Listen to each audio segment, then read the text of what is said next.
पुरावा या ठिकाणी कदम असतील, त्यानंतर आमचे कमलापुरे असतील, यांनी या ठिकाणी सातत्याने ग्रासरूटला काम केलंय आणि यापैकी कुणालाही राजकीय वारसा नसलेले उमेदवार हे कामाच्या स्वरूपाने लोकांच्या समोर चालले. त्यामुळं आमचा विजय हा निश्चित आम्ही समजतो. जय हिंद, जय महाराज.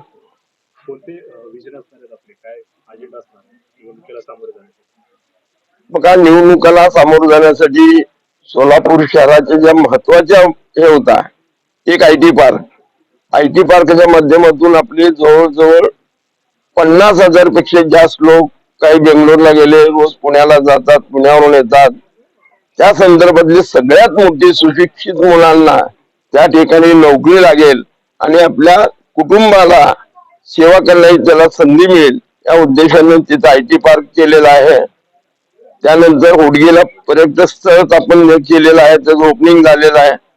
आणि शहराचा चेहरा मोहरा बदलायचा असेल तर या ठिकाणी सोलापूर शहरामध्ये मोठे उद्यान, टँक आणि ज्येष्ठ नागरिकांना एखादी ट्रॅक करून देऊन ओपन जिम असतील, या सर्व गोष्टीचा आमचा विजन आहे. त्यामुळे आम्ही महानगरपालिकेच्या निवडणुकीमध्ये आमचा विजन आहे. घराचं भेटूचा तो एक विषय होता. तो सोलापूर शहर हे गिरणी कामगाराचं शहर आहे.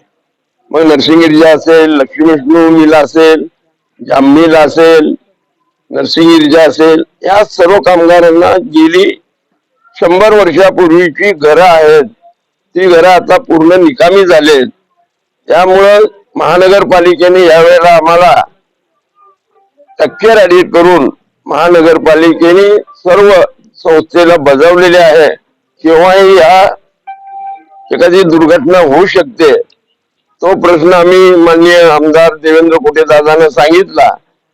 गेल्या अनेक वर्षापासून ह्या प्रश्नाला कुणी गांभीर्याने बघितलं नाही, परंतु कुटेनी, माननीय बावनकुळे साहेब, मुख्यमंत्री साहेब यांना दादानी त्या ठिकाणी हा किती जिव्हाळ्याचा प्रश्न आहे त्या संदर्भामध्ये सांगितल्यानंतर अधिकाऱ्यांच्या बैठका झाल्या, सर्व झाले. 1 महिन्याच्या कालावधीमध्ये हे काम पूर्ण होऊन आम्ही लक्ष्मी विष्णू कामगारांना मोफत घरं देण्याची आमची योजना आहे.